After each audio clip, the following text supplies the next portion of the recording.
ربیع الثانی کا مہینہ ہے، اسے ربیع الغوث بھی کہتے ہیں کہ غوث پاک کا مہینہ۔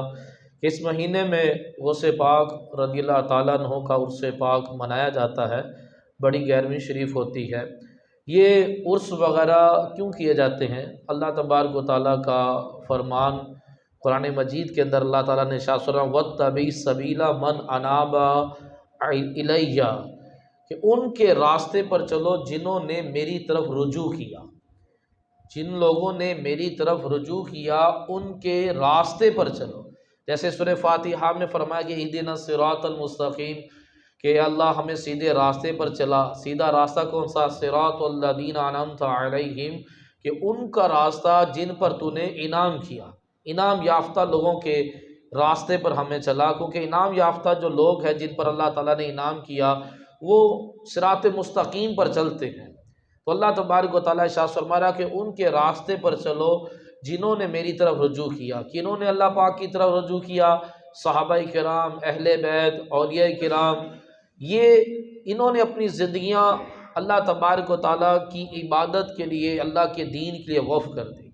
تو ہمیں عرس اس لیے منایا جاتا ہے کہ ان کی سیرت کو بیان کیا جائے کہ ان کی زندگی کیا تھی، ان کی زندگی میں کیا تھا، اس کو ہم بھی فالو کریں تاکہ ہم بھی دنیا میں کامیاب ہو جائیں اور آخرت میں بھی کامیاب ہو جائیں۔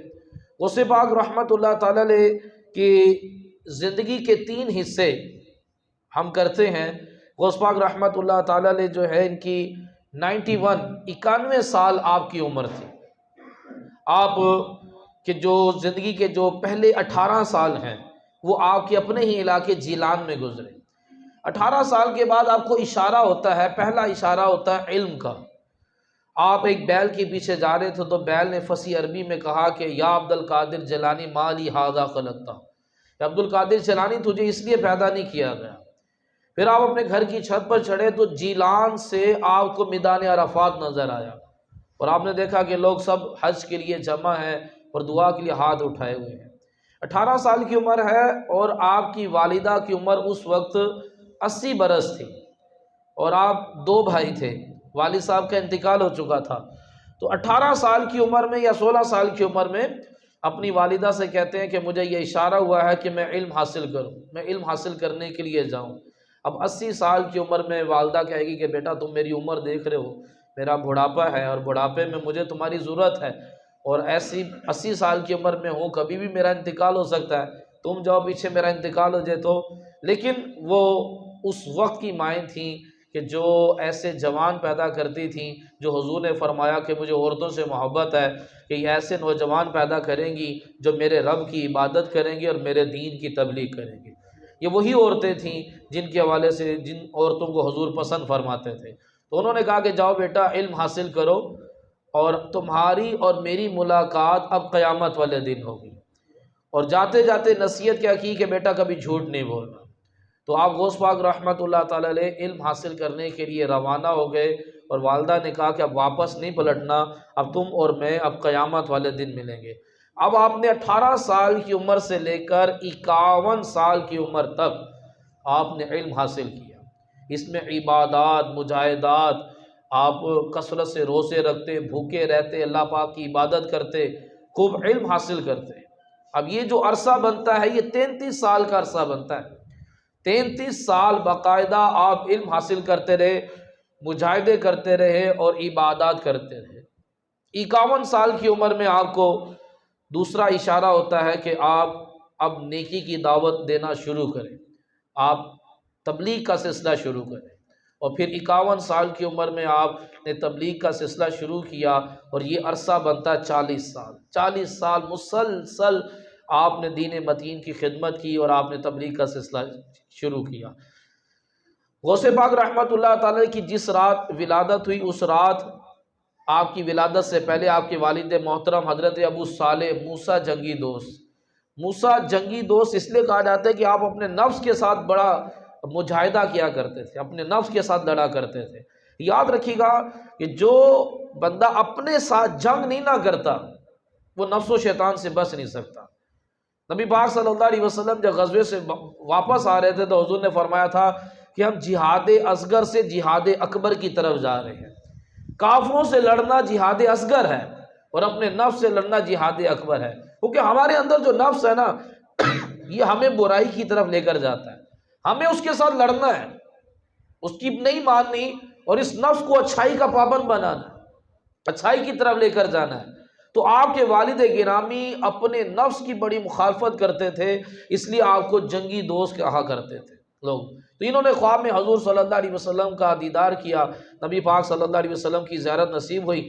آپ صلی اللہ علیہ وسلم نے ابو صالح موسیٰ جنگی دوست کو بیٹے کی مبارکباد دیتے ہوئے بشارت سے نوازتے ہوئے فرمایا کہ یا ابا صالح، اے ابو صالح، آتاک اللہ ابنا، اللہ تبارک و تعالیٰ تجھے بیٹا عطا کرے گا، ہوا ولی، وہ ولی ہوگا، وہ محبوبی، وہ میرا بھی محبوب ہے، وہ محب اللہ، وہ اللہ کا بھی محبوب ہے۔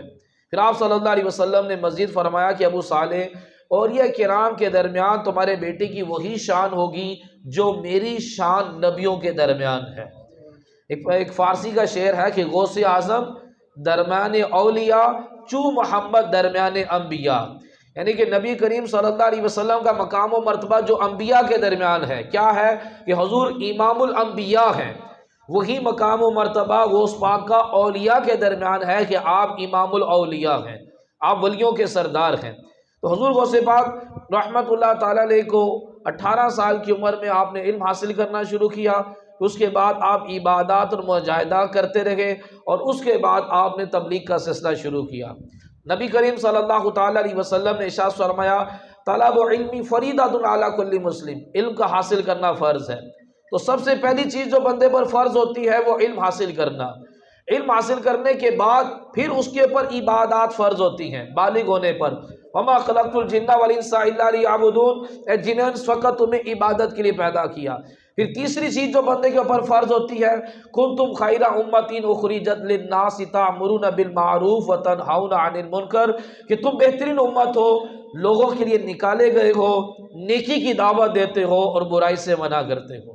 یہ یاد رکھیے گا کہ نیکی کی دعوت دینا، برائی سے منع کرنا ہر مسلمان کے اوپر ایک اہم فریضہ ہے، یہ سب کی ذمہ داری ہے۔ ہر کوئی اپنی اپنی جگہ پر اچھی باتیں لوگوں کو بتاتا رہے، اور جہاں کہیں برائی دیکھے، برا عمل دیکھے، ان کو برائی سے روکتا رہے۔ یہ تینوں کام غوث پاک رضی اللہ تعالیٰ عنہ نے اس کو سر انجام دیا۔ 51 سال کی عمر میں غوث پاک رحمت اللہ تعالیٰ علیہ کو نبی پاک صلی اللہ علیہ وسلم کی زیارت ہوتی ہے۔ حضور صلی اللہ علیہ وسلم فرماتے ہیں کہ میرے بیٹے تم واعظ کرو، بیانات کرو۔ تو عرض کی یا رسول اللہ صلی اللہ علیہ وسلم، میں عجمی ہوں، یعنی کہ میں عربی نہیں ہوں، اور عراق کے لوگ فصیح عربی والے ہیں، یہ میری بات کیسے سمجھیں گے؟ تو نبی پاک صلی اللہ تعالیٰ علیہ وسلم نے فرمایا اپنا منہ کھولو۔ غوث پاک نے اپنا منہ کھولا تو حضور نے 7 مرتبہ اپنا لعاب مبارک غوث پاک کے منہ میں داخل کیا۔ پھر مولا علی کی زیارت ہوئی، مولا علی نے بھی کہا کہ تم بیانات کرو۔ پھر انہوں نے یہی کہا کہ میں کیسے بیان کروں، میں عربی نہیں ہوں، یہ لوگ عربی ہیں۔ تو حضرت علی نے ان کے منہ میں 6 مرتبہ لعاب داخل کیا۔ اس کے بعد آپ نے بیانات کا سلسلہ شروع کیا۔ شروع آپ کے بیان میں 3-4 لوگ ہوتے تھے، لیکن آپ نے بیانات کا سلسلہ جاری رکھا۔ آپ کے بیٹے کہتے ہیں کہ اب آپ کے بیان سننے والوں کی تعداد 70,000 ہوتی تھی، اور یہ آپ کی کرامت ہوتی کہ اس دور میں یہ مائک تو نہیں تھے۔ کہتے آخری بندہ بھی آپ کے بیان کی آواز کو ایسی سنتا تھا جیسے قریب والا سن رہا ہو، اور ان 70,000 میں 400 بڑے بڑے علماء بیٹھے ہوتے تھے، قلم اور کاغذ لے کر آپ کے علم و حکمت کی باتوں کو نوٹ کیا کرتے تھے۔ غوث پاک کے بیٹے فرماتے ہیں کہ غوث پاک کا کوئی ایسا بیان نہیں تھا کہ جس بیان میں کوئی مسلمان توبہ نہ کرتا ہو۔ کہتے ہیں غوث پاک رحمت اللہ تعالیٰ فرماتے ہیں میرے ہاتھ پر 5,000 کافروں نے اسلام قبول کیا، 5,000 کافروں نے اسلام قبول کیا۔ اور آپ فرماتے ہیں درست العلم حتی صرت کتبا، میں علم کا درس دیتا رہا یہاں تک کہ کتبیت کے منصب پر فائز ہو گیا۔ ہم ان کو بڑا پیر تو کہتے ہیں، آپ بڑے پیر صاحب نہیں ہیں، اس کے ساتھ ساتھ بڑے پیر صاحب ہونے کے ساتھ ساتھ آپ اپنے وقت کے مفتی اعظم، سب سے بڑے مفتی تھے، آپ علامہ تھے، آپ مفسر تھے، محدث تھے، قاری تھے، حافظ تھے۔ باقاعدہ آپ نے ایک مدرسہ بنایا تھا جس میں آپ تدریس کیا کرتے تھے، تعلیم دیا کرتے تھے، لوگ آپ سے فتوے لیتے تھے، آپ فتویٰ دیا کرتے تھے، فتویٰ جاری کیا کرتے تھے۔ تو خالی آپ ایک پیرانے پیر نہیں ہیں، اس کے ساتھ ساتھ آپ مفتی اعظم بھی ہیں، بہت بڑے علامہ۔ کوئی اگر مسئلہ کسی سے حل نہیں ہوتا تھا تو شریعت کا مسئلہ غوث پاک رضی اللہ تعالیٰ عنہ ان کو حل کیا کرتے تھے۔ تو غوث پاک رضی اللہ تعالیٰ عنہ بیان کرتے تھے، آپ کیا نصیحتیں کرتے تھے، ان میں سے چند نصیحتیں میں آپ کو بتاتا ہوں۔ آپ نے 11 جمادی الاخر 545 ہجری کو اپنے مدرسے میں بیان کیا۔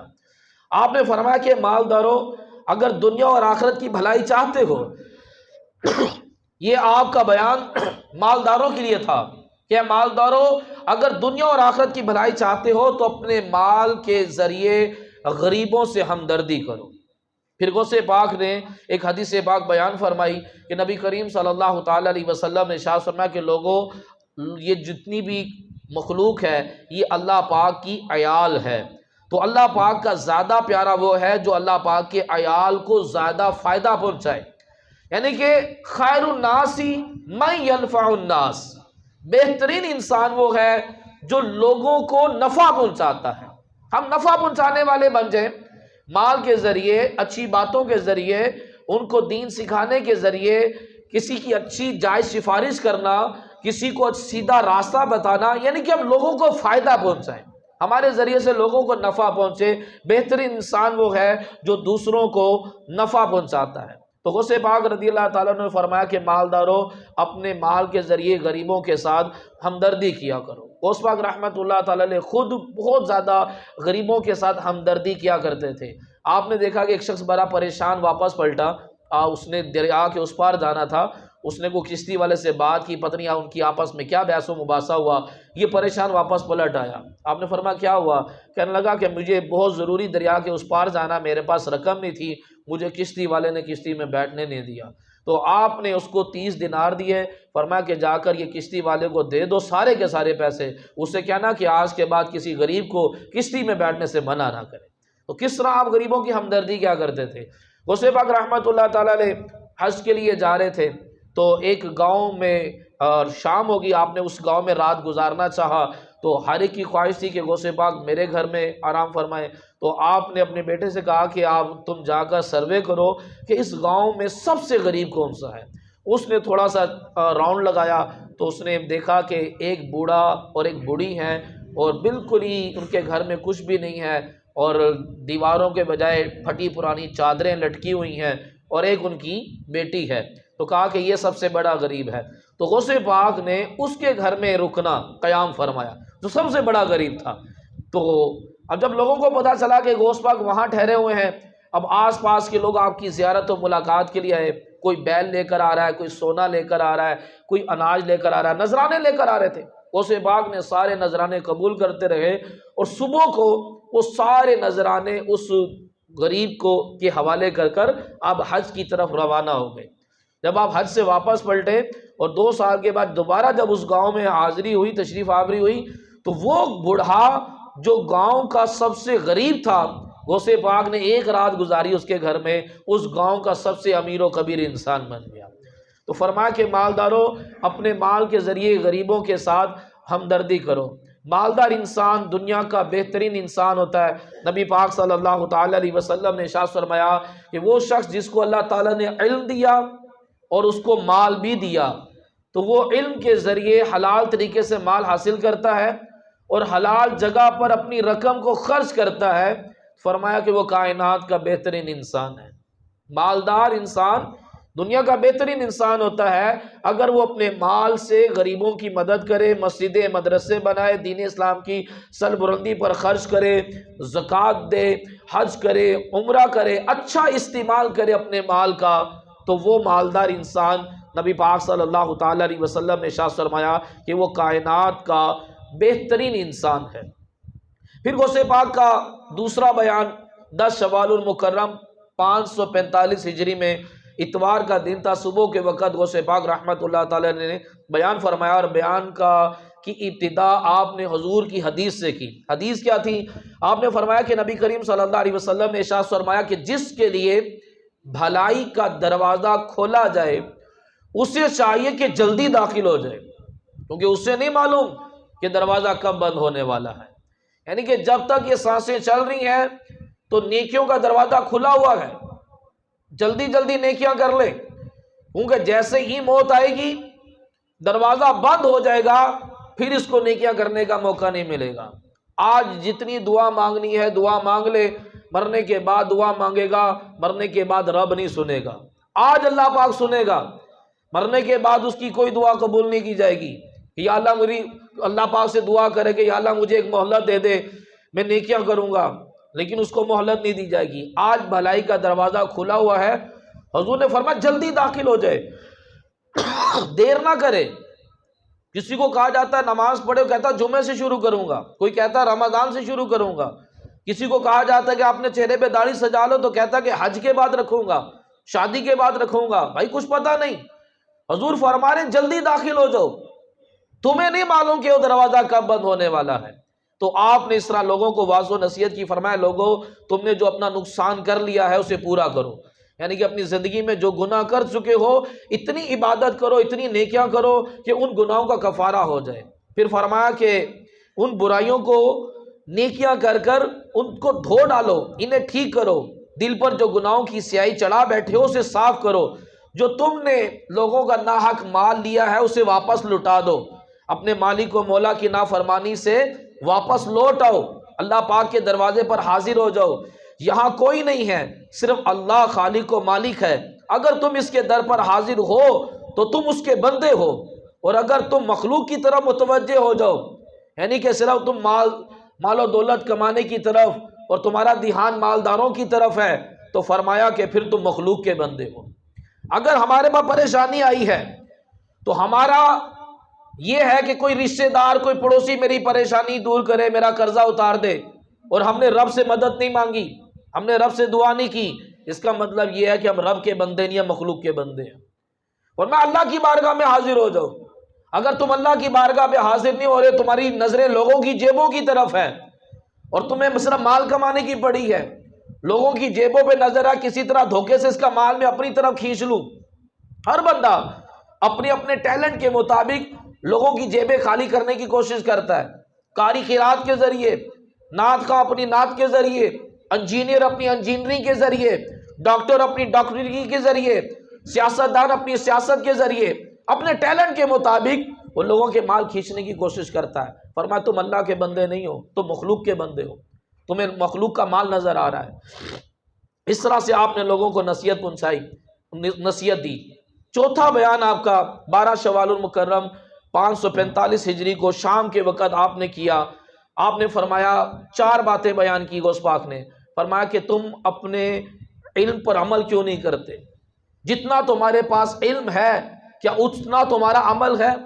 اپنے علم پر عمل کرو۔ دوسری بات فرمایا جو تم جانتے نہیں ہو وہ کرتے ہو، یعنی کہ جہالت کی بنا پر تم ایک ایسا کام کر رہے ہوتے، گناہ کا کام کر رہے ہوتے اس کو نیکی سمجھ کر، اور نیکی کا کام کو تم گناہ سمجھ رہے ہوتے ہو۔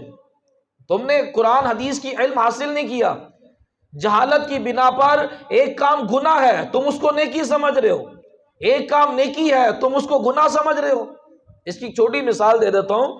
ہم یہ جو جائز کیش کا اکاؤنٹ بناتے ہیں، اس کے اندر سودی معاملہ ہے، ہمیں پتہ نہیں ہے۔ آپ نے جائز کیش اکاؤنٹ بنایا وارد یا جائز کی سم پر، آپ اس کے اندر معمولی سی رقم رکھیں، 1000 2000 روپے رکھیں، آپ کو روزانہ فری منٹ فری SMS ملیں گے۔ ہم بینک میں جو رقم رکھتے ہیں، کسی بھی کمپنی کا اکاؤنٹ بنا کر اس میں جو رقم بنتے ہیں، یہ ان کے لیے ہم نے ان کو قرض دیا ہوتا ہے۔ اب جب ہم نے ان کو قرض دیا، وہ ہمیں سود دے رہے ہیں، فری منٹ فری SMS، اور یہ ہمارے لیے گناہ کا کام ہے۔ جہالت کی بنا پر ہم سود میں پڑے ہوئے ہیں۔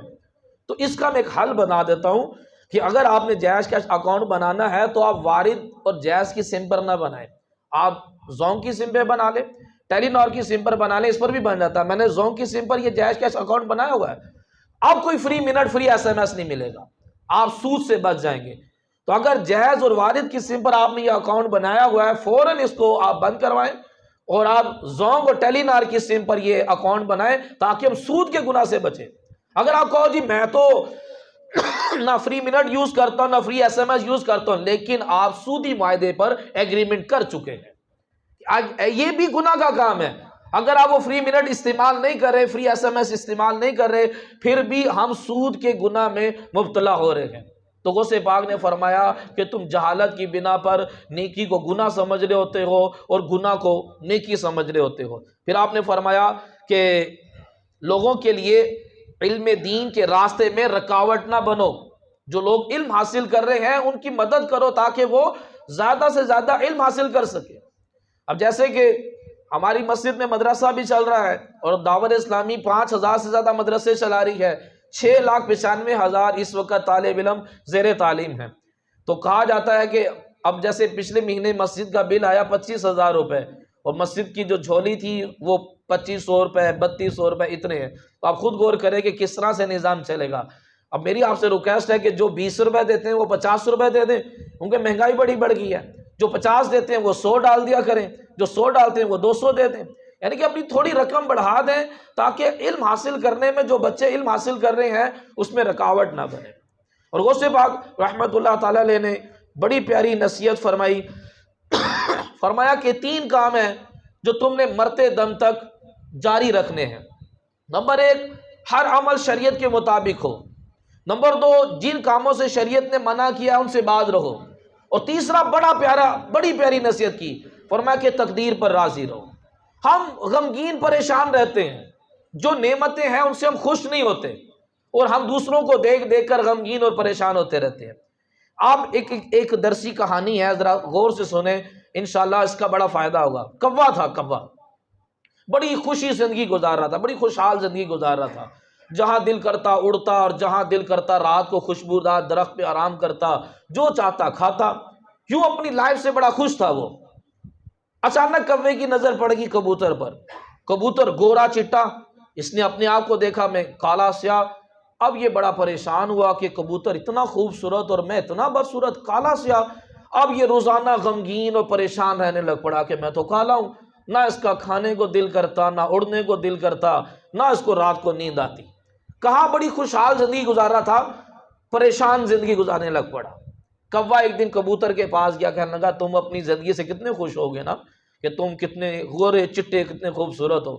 کبوتر نے کہا کہاں، میں اپنی زندگی سے کہاں خوش ہوں، میرے سے زیادہ خوبصورت تو طوطا ہے، میرا تو ایک ہی کلر ہے، طوطے میں 2-3 کلر ہوتے ہیں۔